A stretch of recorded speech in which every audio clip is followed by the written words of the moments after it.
नमस्ते। आज के प्रोग्राम में तुहर स्वागत है। आज आपके माटी के मोल नहीं बल्कि बालू के मोल दिखाब जा गियाबिल में। चलो हमनी के साथ।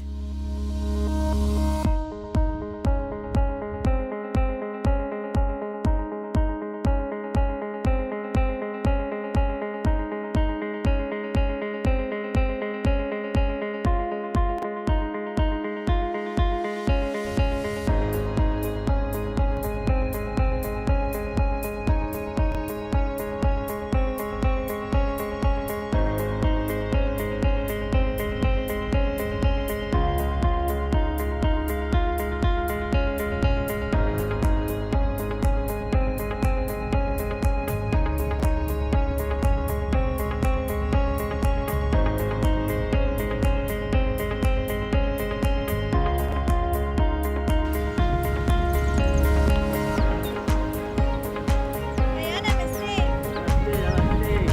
कैसे हाल चाल? ठीक है। कुछ करत हवा?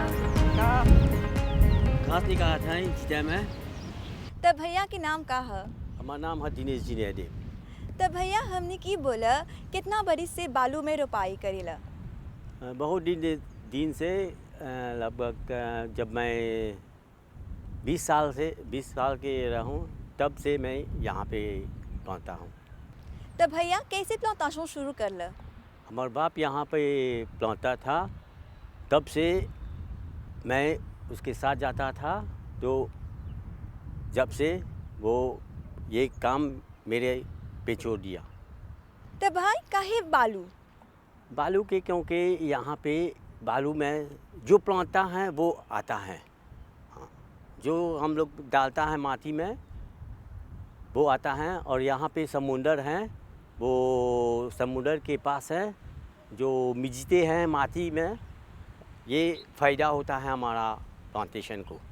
तब भैया हमने की बताओ बालू में कौन ची प्लांटेला? बालू में सब चीज़ आता है। जीतें, कोतमीली, लाकेज़ोyon, बैगन, लीसू फ्लेयर, लेची सब आता है। त देखत है जिते खूबे जोली हो गल बा। त जिते कैसे रोपाला? जिते रोपे खातिर पड़ेला बुचिया निकाले के। पहले बिया रोपीला जा, फिर ओकर बुचिया निकाल के ट्रांसप्लांटे करीला जा, तब जाके जोड़ी जोड़ी जिते होवेला। पर चहला ओकरा दवाई और ओकर खाद डलते रहे के। हर बार जब ओकरा काट लेबा तब पड़ेला नमक डाले के। जैसे देखत हुआ ई कटला के बाद कितना सुंदर पनपताते और एके चहला आगोजे करते रहे के। कौन चीज से आहोजे करेला? हौजा एगो बासें बाते, ओकर में गुलाब पोंप बा और ऑटोमेटिक उपनिया पोंपे करके सिंचाई करेला। बासेवा में पनिया कहाँ से आवेला? हमनी माटी कोड़ीला जा, फिर समुंदर के पानी नीचे से सोसे होवेला। दिलोला में साले नहीं रहेला? नहीं, मटिया और बलुआ ओकरा फिल्ट्रे कर देवेला, वरना कारो जर जात। तब भैया है जितेवा कब रोपाला? जीते सकबा भरती बारिश रोपे, पर लेते में खूबे जोली होवेला। सर्दी में उतना जीता नहीं होवेला।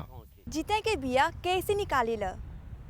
जीते के बिया नहीं निकालीला जा, किनीला जा या तब बुचिया खरीदीला जा या बुचिया निकालीला जा।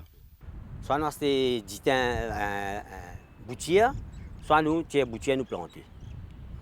तब भैया हमने के बोला बालू में और माटी के जिते में कौन डिफरेंस बा? डिफरेंस ई बा कि माटी से जस्ती बालू में रेजिस्टेंट रहेला, यानी कि बालू में ढेर समय तक टिकेला और जिएला। बालू के जो निमिजिते बा ओके लंबा अरसा तक संजोग के रखेला। माटी में हाली गल जाला, काहे कि जब नमक डलबा तो ऊ हौजे परी चीनी रहेला, और बालू में नमक डलबा तो ऊ हाली से गल के जड़ में चल जाला, जबकि मटिया में औप्लास रहेला और ऊ जड़िया के सड़ा देवेला।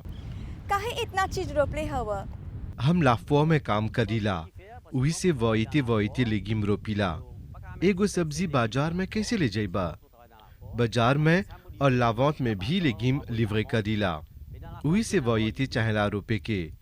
एक एगो चीज रोपबा, कबो बाढ़ उतर जाए या भारी बरसात हो जाए तो तोहरा बहुत नुकसान होई। वही से जब वोइते रोपबा एगो मर जाए तो एगो जिएला। Alors comme ça, on plante là, si vous perdez là-dedans, vous gagnez dans l'autre là, si vous perdez dans l'autre là, vous gagnez là-dedans. है प्लांताशों के काम से जीवन चल जाला भैया? Non, après plantation, on fait le travail contrôleur CNT.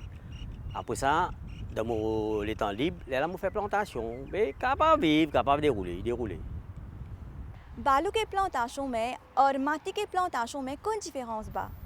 बालू के बैगन खइबा और माटी के बैगन खइबा तो बराबर नहीं रहेला। बालू के बैगन लज्जतदार रहेला। उही प्रकार लामागी में गो लिसु रोब्बा और हैजा बालू में गो लिसु रोब्बा जब उनकरा पकइबा त धरती में के जो न रहेला ऊ पानी छोड़ेला। ओकर में धरती आसमान के अंतर रहेला। मटिया के नीमक जोन बा ऊ दरिये में रह जाला और बालू के नीमक जड़ तक उतरेला। बालू के लिसु माटी के लिसु लियन पानी नहीं छोड़ेला और हैजा के लिसु एकदम लसगर बनेला। बेशक बालू नरम रहेला। माटी में परेला बिनेज डाले के तौजी खायुला हाथों सकबाव के काम करे पर कबो कबो बिनेज भी डाल देला जा। Il n'est pas pour prendre 50 de l'eau qui gagne dans la marée ou dans la terre. Belle différence ça. Ce goût aussi belle différence. जैसे माटी में फिमिया दलाला, जिसावो में फिमिया दलाला? Oui, pareil, même affaire. Comme dans la terre, comme dans le sable, les mêmes affaires. कौन जस्ती फासिल बा बिने करे के? Du sable, hein. Dans du sable, plus facile parce que c'est du mou, non. Mais par contre, dans la terre, vous avez mis de binaise, vous avez un fourchette. Mais c'est que pièce même. Mais par contre, parfois nous servons binaise aussi. Ouais, nous servons binaise, plus facile. बालुओं में जस्ती घास रहेला? Oui. हाँ, हइयो में घास होवेला। नरम होला के नाते एकरे कारण हैजा परी ढेर मना घास भी जमेला। À cause ça, les pousse facile. कैसे सफा करेला? हाथ से या पियोस से और कबो कबो दवाई भी डालीला जा पर बहुत कमती। देखत है जिता के संगे संगे लेचियो रोपले हवा। कौन variété है?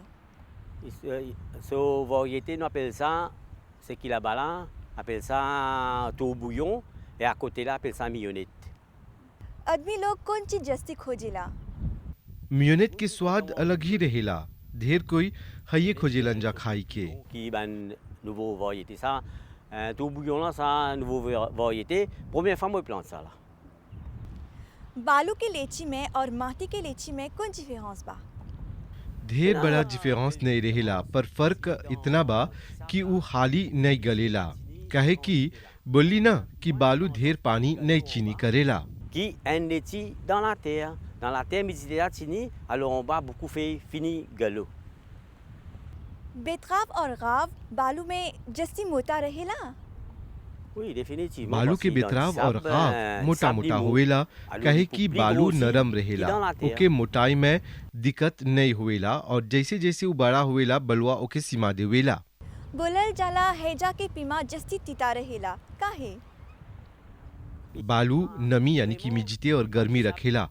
गरम से मिर्ची खूबे तीता होवेला हैजा परी। Après à la mer, fait chaud. Après ça, à cause dans du sable, quand on met du sel là descend un peu. Par contre dans la terre, du sel là tient un peu. C'est ça qui fait piment dans la terre un peu plus fade que piment dans du sable. तब भैया हमने की बतावा बालू में कौन ची सकबजा रोपे? बालू में सब सकबा रोपे। Nous capons ditin, cotomili, la quesoyon, laiti, carotte, petsaille, la menthe, tompousse. Nous capons, si nous envie nous planter papaye, nous capons banane aussi. Tout vini dans le sable, tout vini. Mais il n'y a aucune différence qui pas qu'à planter. Dans certaines ça qui nous pas qu'à planter dans le sable, tout nous capons. बालू के प्लांताशों में कौन problem सकेला होई?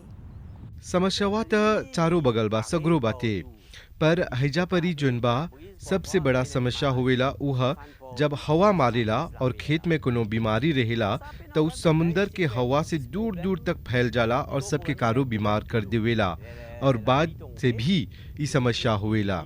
À la mer, de l'eau accumulée beaucoup. C'est le gros problème, ça que l'année nous gagne, de l'eau accumulée beaucoup. बालू के को तो मिली जल्दी फन नहीं होवेला? ढेर निमक डलबा त फन हो जाए। Mais si pas mettre du sel, ça compte, allez, pour rester. है बालू के कागज काहे इतना जोली बा? काहोत बलुआ में निमन से होएला। ओकर पत्ता हरा भरा रहेला और करुतवा मोटा मोटा होएला। बालू में निमन से आवेला कारोत। लामिया के पानी नहीं आवेला प्लांटासों में? नहीं, समुंदर के पानी नहीं आवेला, परंतु हवा और छटास जब मारेला त वांसी आवेला, यानी कि प्लांटासों में हवा पानी जोन मारेला समुंदर के हौजे से आ जाला और प्लांटासों हमनी के जड़ जाला। वांसीवा कौन ची है? वांसी तेज हवा या ज्वार ह जेकर पानी उड़ियाला। Li envole sa ban de l'eau, parfois il y a de l'eau qui ça là, et que ça la brise, la roule ça là, li envole ça de l'eau là. Mais il y a de l'eau salée, et là nos plantations endommagées. है खेतवा में अकेले काम करेला? हमर संगे हमर भाई और एगो महिला काम करेला, और कबो कबो जब मैदेव के काम पड़ेला त एगो मर्द बाते उनकरा बुलाइला जा। Et là, par contre, parfois il y a un travail qui est un peu dur, là moi il y a un monsieur, comme au bizanli, मोगेती दिविनी। सोचिला जेनेस ई कामवा करी? नहीं नहीं, नौजवान लोग माटी में हाथ डाले नहीं खुजेलन जा। हमर बाद हमर गलीब नहीं बा। हमरे गो बेटा बा जोन पुलिस अफसर है, पर उ सब जोन खेती बाड़ी है उकर में दिलचस्पी नहीं रखेला। ये ना बान des autres ça client intéressé, भाई pas ना गले, pas tout li comme ça hein। है जीते लगी कौन ची रोपले हवा? ई रोमागे है, एकर से स्ट्रेस के इंफ्यूजन और खास तौर पे खुशबू बढ़ाए खातिर इस्तेमाल करीला जा। Et nous mettre dans manger, dans une préparation pour gagner, goût, gagner bon goût. Pareil que moi dit hein। हमके मन बा ई जितेवा रोपे के घरे, कैसे रोपब? बेशक सकबा रोपे, एकाध गो बुचिया लेके पो में डाल देबा त बरिस दु बरिस सकबा इनकरा प्रयोग करे। Au Kipli, mais ça lui restait 1 an, 2 ans ça. 1 an, 2 ans, on va pas continuer coupe du temps, aller servir, on va pas besoin de ces temps là. तब भैया हैजा परी कौन कौन प्रॉब्लम होएला? Ici, ce problème, nous, quand Benabé l'a appelé, noyé, absent d'un problème, voler. हैजा परी बाढ़ और चोर के समस्या ढेर बा। तू रोबा उ लोगा के रेकुलते करके चल जालन जा, वरना एकर अलावा कोनो समस्या नहीं बाते। तब भैया ई मुलाकात खातिर बहुत बहुत धन्यवाद, तोहरा bon courage बोलब। Merci, merci, merci, bien. Bien content de venir faire un détour dans mon carreau. ई बालू के रोपाई में ब्रेडेसिन भी बा, एकर ढेर मना ब्याफे बा, चला देख। सिसिन भाजी में भरपूर मात्रा में विटामिन सी और विटामिन आ पावल जाला। साथ ही साथ ओकर में कूट कूट के पोटाशियम और कैल्शियम पावल जाला। फाइबर में धनी, कैलोरी में गरीब, ई भाजी स्वास्थ्य खातिर बहुत ही लाभकारी मानल जाला। एकर में ढेर मना एंटीऑक्सीडेंट पावल जाला, जोन हमनी के सेलिल के बुढ़ाई से बचावेला। मानल जाला कि सिसिन भाजी खइला से हमेशा आप जवान रबा और तुहर हड्डी भी मजबूत रही। आर्थराइटिस एगो बीमारी है जोन खून के इन्फ्लेमेशन है, ओके रेमाटिस जिसों भी बोलीला जा। एकर से बच्चे खातिर चहला हमेशा सिसिन के भाजी खइते रहे के। ई भजिया खइला से हमनी के जोन सिस्टम इम्यूनिटी बाते वो मजबूत और बरियार होएला और हाले सर्दी नहीं पकड़ेला। सिसिन भाजी में ढेर मुनाफा होइला के कारण एकर में खून बढ़ाई के शक्ति रहेला और खास तौर पे जोन ग्लोबुल रोज है और ओकर में पावल गल कैल्शियम जोन बा हड्डी के बड़िए मजबूत रखेला। मजबूत साथ ही साथ दांत के भी रखेला। ई देसीन भजिया मारू कोलेस्टेरोल से भी बचावेला और पतराई में मदद भी करेला। वही से ढेर कोई ई भजिया के सलाद बना के खालन जा। सिसिन भाजी खइला से आंख की शक्ति बढ़ेला और साथ ही साथ कटाहक की समस्या भी दूर रहेला। मानल जलाई कर में जोन कस्सा होला तत्व बा, कसैला तत्व बा, उ डायबिटीज बीमारी से भी बचावेला। फाइबर में अमीर ई भाजी खइला से शरीर स्वस्थ रहेला और पाचन शक्ति भी बढ़ेला। ढेर कोई बोलेला कि भजिया कस्सा रहेला, पर याद रख जोन जुबान खातिर अच्छा है उस स्वास्थ्य खातिर अच्छा नहीं, जैसे कि चीनी, और जोन जुबान खातिर कड़वा रहेला उस स्वास्थ्य खातिर बहुत अच्छा रहेला, जैसे कि ई सिसिन भाजी। हैजा के बालू में पुदीना भी रोपाला। पुदीना बहुत फायदेमंद है, चला देख।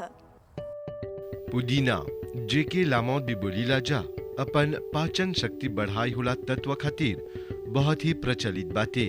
एजिजेशों बालूनमा या पेट के दर्द खातिर ई रामबाण मानल जाला। पुदीना के उत्पत्ति अफ्रीका के उत्तर में होल रहल। पुरान समय से ई बोला निवियम सेक्स से पुदीना के जड़ी बूटी के रूप में प्रयोग करल जात बाटे। एके मसल के रिलैक्स करे खातिर, लिस्टोमा के समस्या खातिर, टॉनिक के रूप खातिर और एंटीसेप्टिक खातिर ढेर मना प्रयोग में लावल गल बाटे। लिस्टोमा की समस्या के साथ साथ इनकरा कॉन्स्टिपेशन और पेट झड़ी खातिर राहत पहुंचाई खातिर प्रयोग करल जाला।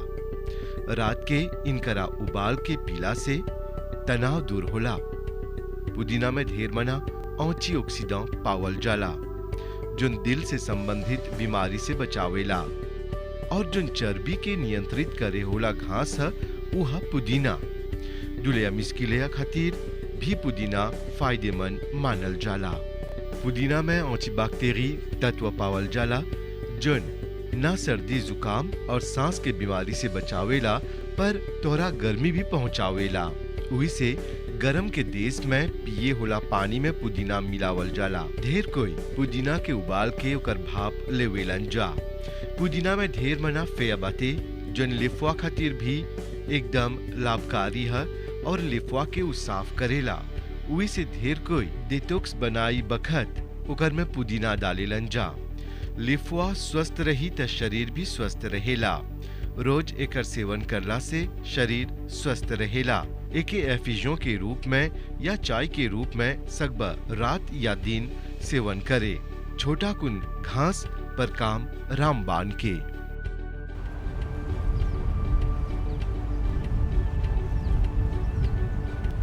समुंदर में भी बालू बा, लौताशों में भी बालू बा। ई रहल बालू के मोल माटी के मोल में। साथ देला बहुत बहुत धन्यवाद। शुभ रात्रि, नमस्ते।